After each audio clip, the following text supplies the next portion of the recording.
salaamaaleykum daal leen jàmm ci seen playlist di recorder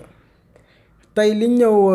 ngir xamale leen ko mooy bu bëggoon boole ñaari image wala ñett wala ñeent ci di recorder nooy def léegi da ngay ñëw di recorder boo bësee am na fu ñu def fusionner des images fii nii nga bës léegi boo bësee comme man image yi ma am fii mën naa ñëw fii comme exemple bii nii nga daal di sélectionné bi sélectionné tamit bii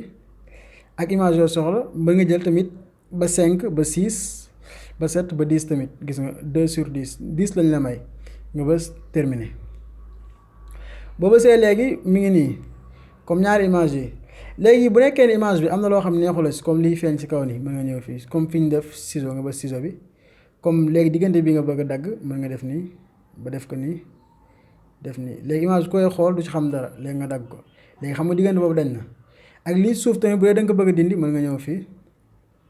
nga bës nii ba nii ba nii voilà mu dagg léegi gis nga lii rek mooy feeñ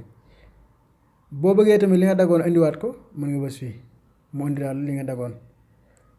comme nii comme léegi lii suuf laa bëgg a dagg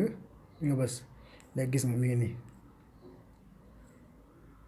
léegi bu nekkee tamit ci kaw li nga bëgg a dagg tamit mën nga ñëw nii nga xëcc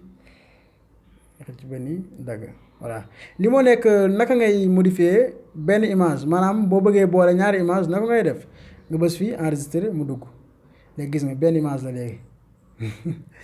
mu nekk lu am solo jërëjëf li moo nekkoon suñu tutoriel bu tey ma yaakaar ne jariñu ngeen ci bu baax merci ba beneen yoon ci beneen tutoriel